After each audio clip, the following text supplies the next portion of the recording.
47, 71, 90, 24 এবং শহীদ উসমান হাদি ভাই সহ যারা বাংলাদেশের সার্বভৌমত্ব শাপলা যারা শহীদ হয়েছেন ইসলামের জন্য, তাদের সবাইকে আল্লাহ তাআলা জান্নাতের উচ্চ মাকাম স্থান দান করুক। আমাদের অনেক সহযোদ্ধা রয়েছেন যারা আহত আছেন, আপনাদের ফ্যামিলিতে অনেক কান্না বিজড়িত কণ্ঠে আপনারা আছেন, আল্লাহ তাআলা তাদেরকে সুস্থ করে দিক। এবং যারা শহীদ হয়েছেন, আহত হয়েছেন, আপনারা রাজপথে আন্দোলন করেছিলেন, সেটা শুধু শেখ হাসিনার বিরুদ্ধে নয়, বাংলাদেশে ফেসিস্ট যে সিস্টেম আছে সেটার বিরুদ্ধে। ফলত আমাদের সিস্টেম পরিবর্তন করতে হবে। যেই সিস্টেম চাঁদাবাজিকে প্রশ্রয় দেয়, সন্ত্রাসীকে প্রশ্রয় দেয়, দুর্নীতিকে প্রশ্রয় দেয়, কাউকে খুব রাজা বা রানী বানায় দেয়, বাংলাদেশের জনগণ থেকে অনেক উপরে উঠায় দেয়, তখন তারা বলে আল্লাহর নিচে জমিনের উপরে নাকি সে ছাড়া আর কেউ নাই, নাউজুবিল্লাহ। এই ধরনের মানুষকে মন মানসিকতা পরিবর্তন করার জন্য আল্লাহ তাআলা আমাদেরকে সংস্কারের যে সভা রয়েছে সেটা বাস্তবায়ন করার তৌফিক দান করুক এবং বাংলাদেশের জনগণের দীর্ঘদিনের লালিত আকাঙ্ক্ষা যে সংস্কার কর্মসূচি, নতুন সংবিধান, সেটা বাংলাদেশে আমাদেরকে গঠন করার তৌফিক দান করুক। আপনাদের অনেক আত্মীয় স্বজন আছেন যারা অসুস্থ আছেন এবং আপনাদের অনেকে আছেন যারা ডিসিপ্লিন লাইফ লিড করেন না। আল্লাহ তাআলা আমাদেরকে ডিসিপ্লিন লাইফ, যারা রাজনীতি করে তাদের ঘুম কখন, খাওয়া কখন, বাসায় কখন, কোনো কিছু ঠিক ঠিকানা থাকে না। এই জন্য আমাদেরকে আল্লাহ তাআলা ডিসিপ্লিন লাইফ চালানোর তৌফিক দান করুক। আপনাদের অনেক আত্মীয় স্বজন অসুস্থ আছেন, আমাদের বাংলাদেশের হসপিটাল সিস্টেমটা ভালো না। হসপিটালে গেলে আপনার পকেটের টাকা কাইটা রাখা দেয়, অনেকে দুঃখে কষ্টে আছেন, বাচ্চারা পড়াশোনা করাইছেন ইউনিভার্সিটিতে, এখন সে চাকরির জন্য যাবে, সেটা হলো আপনি কি বিএনপি নাকি জামাত নাকি এনসিপি, এইসব সিস্টেমের মধ্যে চলে যায়। তার যে মেধা সেটা অনুযায়ী তাকে চাকরি দেওয়া হয় না।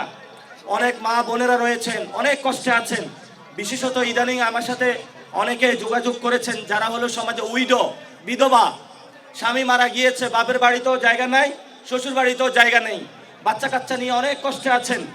আল্লাহ তাআলা সবাইকে সুস্থ করে দিক। বিশেষত বর্ষিয়ান রাজনীতিবিদ জনাব আব্বাস উদ্দিন সাহেব, মির্জা আব্বাস সাহেব, উনি অনেক অসুস্থ, হসপিটালে ভর্তি আছেন, ওনার অস্ত্রোপচার হবে।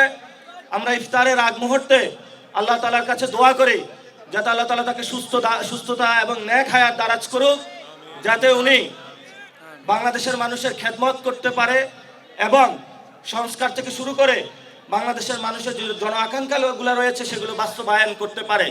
প্রত্যেকটা অসুস্থ মানুষের জন্যই আমরা দোয়া করি এবং যাতে ভালো থাকে সবাই। আপনারা দীর্ঘদিন ধরে এখানে যারা কাজ করছেন, আপনারা অনেক কষ্ট করছেন, আল্লাহ তাআলা সবাই আপনাদেরকে কবুল করুক। জামায়াত ইসলামী, বিএনপির অনেক নেতৃবৃন্দ এখানে উপস্থিত হয়েছেন।